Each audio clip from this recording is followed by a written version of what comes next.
एक प्रश्न हम लोग ले रहे हैं हिंदी साहित्य में।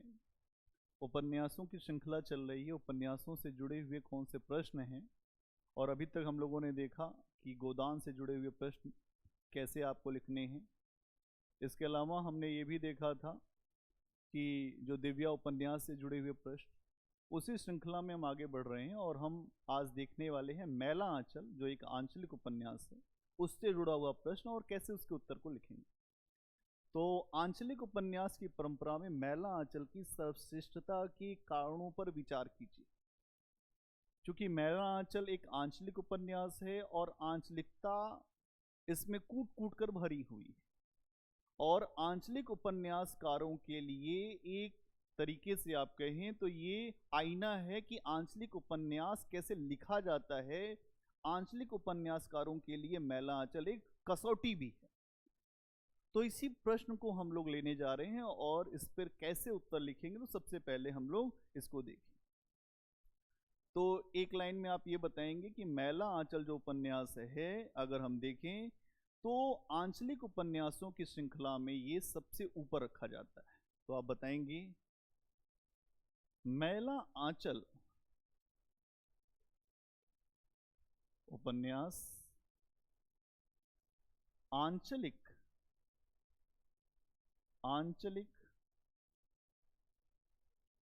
उपन्यासों की श्रृंखला में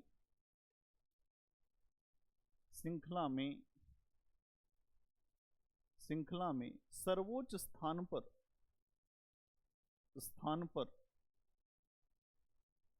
रखा जाता है। ठीक है, पहला पॉइंट ये बना देंगे, रखा जाता है।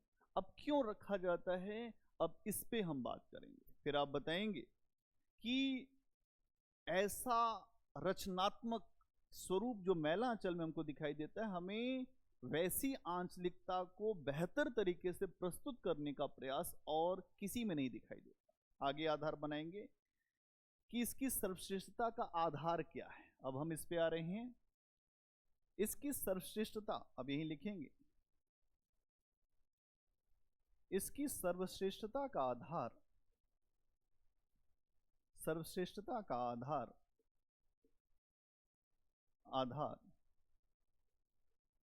इसकी सर्वश्रेष्ठता का आधार भाषा शैली को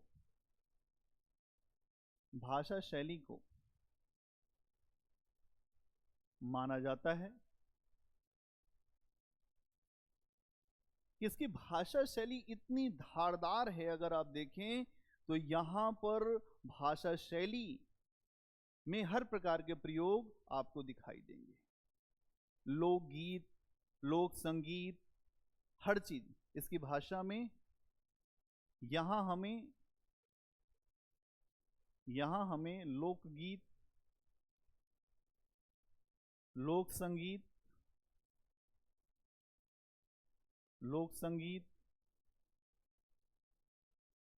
संस्कृत, अंग्रेजी,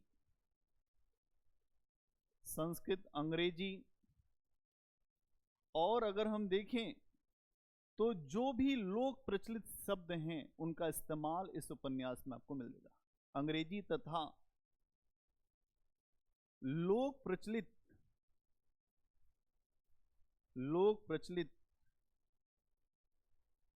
शब्दों का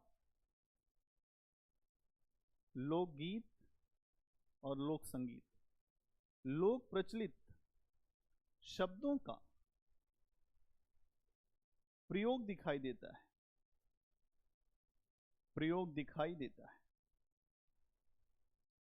ठीक है, इसमें आपको ये सारी चीज दिखाई देंगी।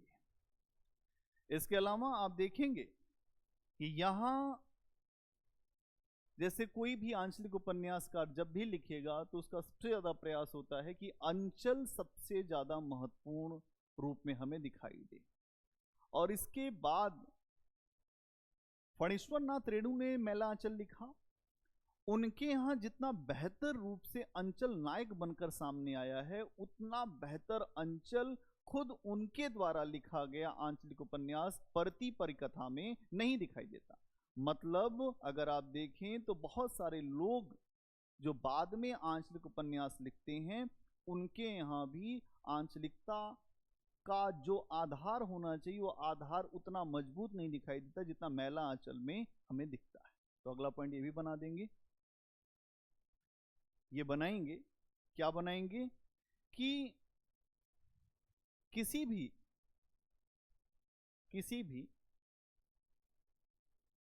आंचलिक उपन्यास में अंचल को नायकत्व प्रदान करने का प्रयास किया जाता है। अंचल को नायकत्व प्रदान करने का प्रयास किया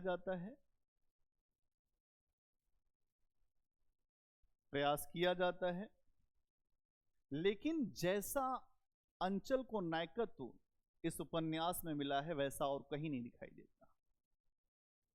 लेकिन जैसा अंचल को नायकत्व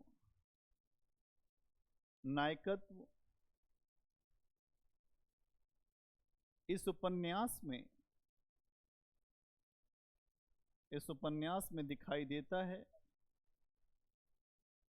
देता है वैसा किसी दूसरे आंचलिक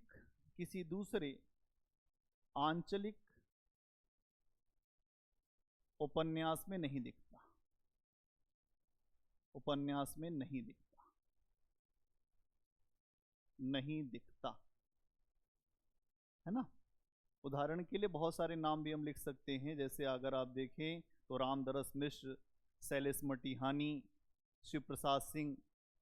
उदाहरण के लिए रामदरस मिश्र,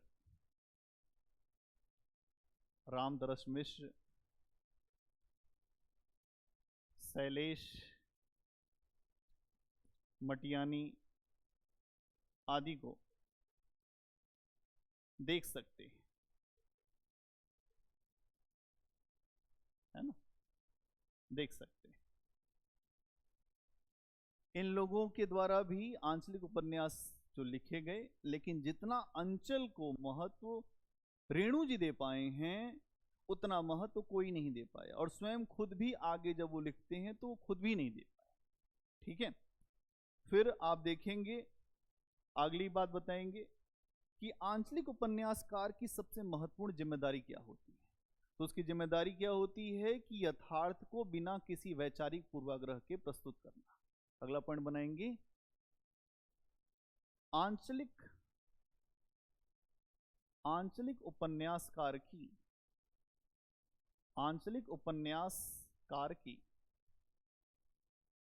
सबसे बड़ी जिम्मेदारी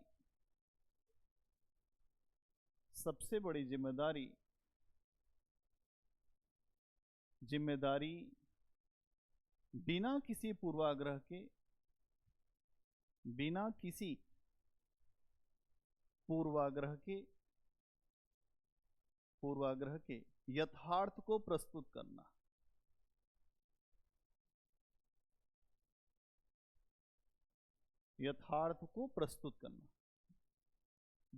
बिना किसी पूर्वाग्रह के यथार्थ को प्रस्तुत करने की जिम्मेदारी आंचलिक उपन्यासकार की होती है, और रेणु के लिए यह काम आसान नहीं था।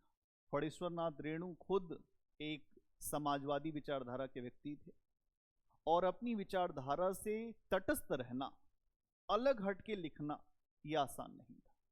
तो यहां आप ये भी बताएंगे कि रेणु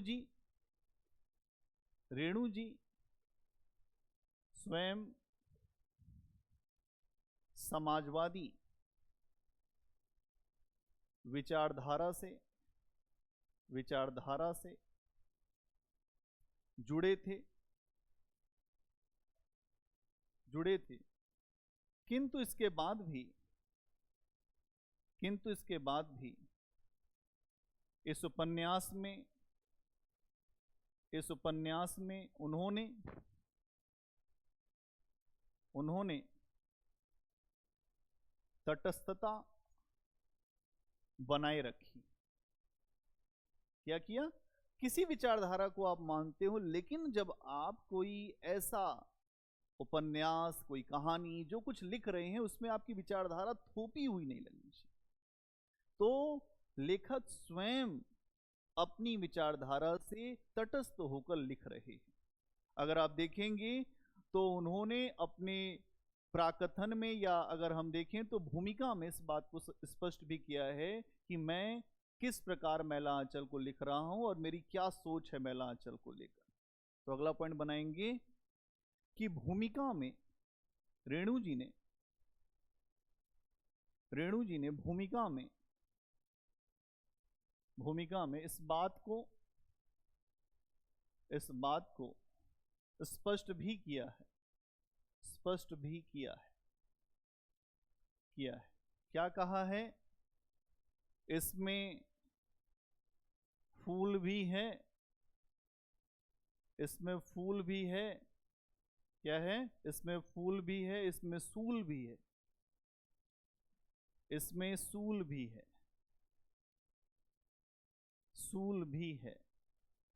सुंदरता भी है, ठीक है, सुंदरता भी है, कुरूपता भी है, और मैंने हर चीज दिखाया। सुंदरता भी है, कुरूपता भी है। मैं किसी से दामन बचाकर निकल नहीं पाया, मैं किसी से दामन बचाकर निकल नहीं पाया हूं। खुद लेखक इस बात को समझा रहे हैं कि इसमें क्या है, इस उपन्यास में किस पर बात की गई है, और मैंने जो जैसा था वैसा दिखाया है। ठीक है। इसके अलावा अगर हम बात करें तो रेणु जी ने इस उपन्यास के द्वारा सांस्कृतिक पक्ष का जितना बेहतर चित्रण किया है वैसा कोई अभी तक नहीं कर पाया है। इस आगे लिखेंगे, इस उपन्यास में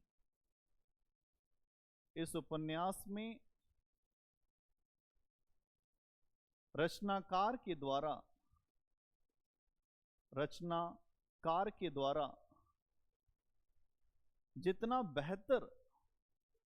जितना बेहतर सांस्कृतिक वर्णन किया गया है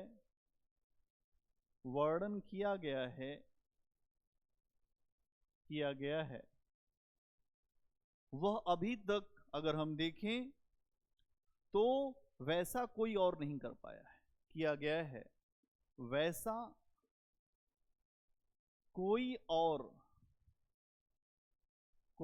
नहीं कर पाया है। ठीक है। अगला पॉइंट क्या बनाएंगे? अगला बनाएंगे कि यहां पर और क्या है जो सबसे खास बात इस उपन्यास में है कि अंचल के साथ साथ राष्ट्रीयता की बातें भी हमें दिखाई देती हैं।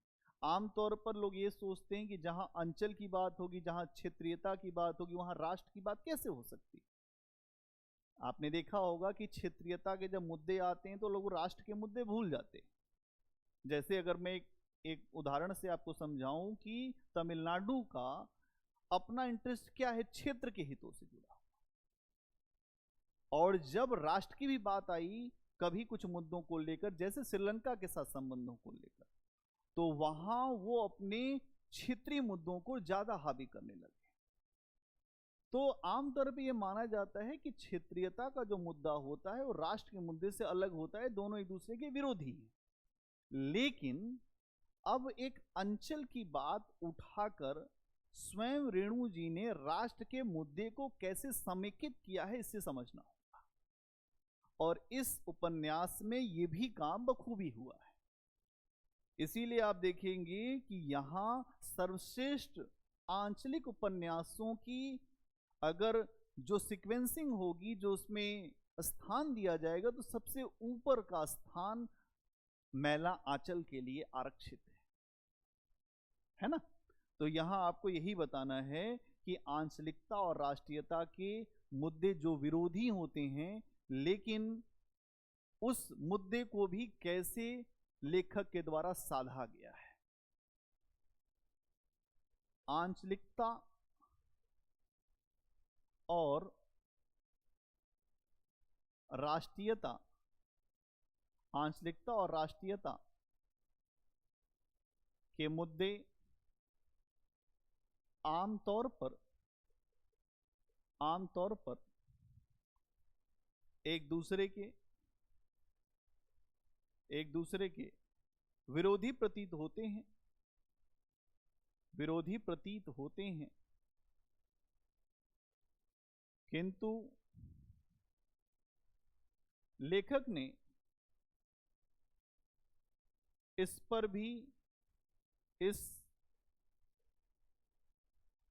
मुद्दे पर भी अगर आप देखें, एक महीन संतुलन साधने का काम किया है। इस मुद्दे पर भी एक महीन संतुलन साधने का कार्य किया है। महीन संतुलन साधने का देखा है आपने कि अगर कोई छोटी बच्ची एक रस्सी पे चलती है तो देखा होगा उसका संतुलन, वही संतुलन यहां पर भी साधा गया है। आमतौर पर ये दोनों एक दूसरे के विरोधी, लेकिन जब कोई रचनाकार बहुत दूरदृष्टि वाला होता है, सोच अच्छी उसकी होती है, तो वो एक बात को कहते ही कई बातों को उसमें समेटता है, और वो समेटने की कला रेणु जी में दिखाई देती है। ठीक है, आगे क्या बताएंगे, आगे इसी चीज का और विस्तार कर देंगे। क्या है, आप देखेंगे गोदान जैसे राष्ट्रीय एक जो प्रतिनिधि उपन्यास माना जाता है, लेकिन वो आंचलिकता को नहीं धारण करता। जैसे आप यहीं देखेंगे, गोदान उपन्यास, अगला पॉइंट बना देंगे, गोदान उपन्यास राष्ट्रीयता का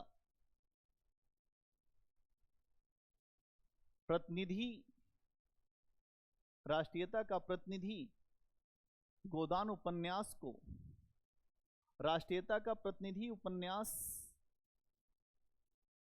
उपन्यास मानते हैं, किंतु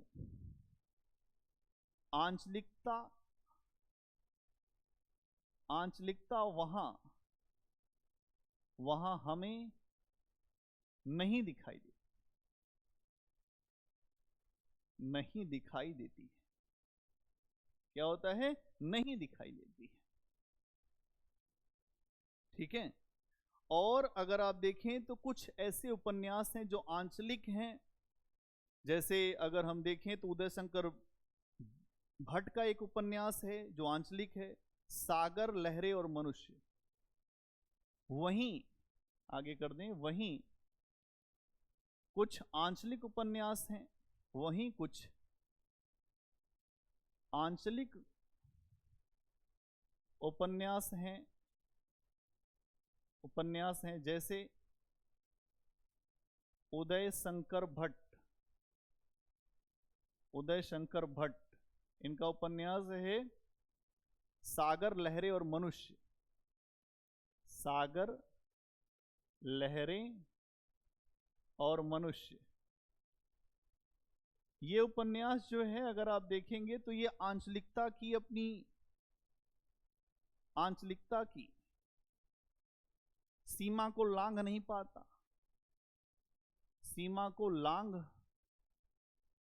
पाता, मतलब आंचलिक ही रह जाता है, लांघ नहीं पाता। ठीक है, वहीं जब हम मैला आंचल को देखते हैं तो आप देखते हैं कि यहां पर आंचलिकता के वातावरण के अंदर राष्ट्रीयता को उभारने का या राष्ट्रीयता की अनुभूति कराने का सामर्थ्य दिखाई देता है। तो हमें क्या दिखाई देता है? वहीं मैला आंचल में आंचलिक वातावरण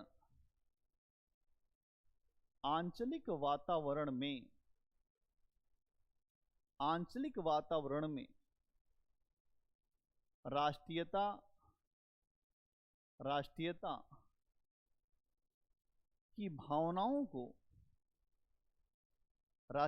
की भावनाओं को उभारने का प्रयास भी दिखता है। दिखता है नहीं दिखता? जैसे जातीयता का मुद्दा हो गया, धर्म का मुद्दा हो गया, स्त्रियों का मुद्दा हो गया, सारे मुद्दे पूरे देश में एक ही समान है। बोलो, राष्ट्रीयता का मुद्दा कैसे है? अगर आप इस उपन्यास को देखोगे तो इसमें एक जगह आता है कि हर जाति के लोग अपनी अपनी जाति की टोपियां लगा लें। तो पूरे भारत में गांव जो है, गांव का चरित्र वैसा ही है जैसा मेरीगंज का चरित्र है, और गांव की समस्या भी वैसी ही है जैसे भारत के हर गांव की समस्या है। तो यहां हम देखें तो ये राष्ट्रीयता की अनुभूति भी हमें कराता है।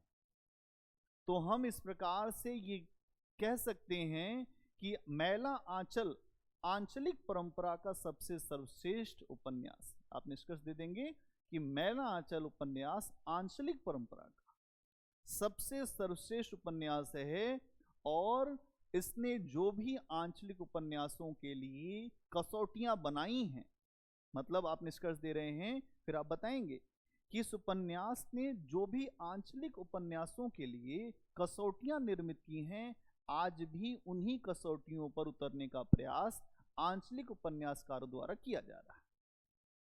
यह है इसका निष्कर्ष। तो धन्यवाद। आगे मिलेंगे अगले क्वेश्चन के साथ। आप लोग अपने आंसर के प्रारूप को बेहतर करते रहिए और आंसर को लिखने का भी प्रयास करिए। ठीक है, मिलते हैं अगली क्लास में।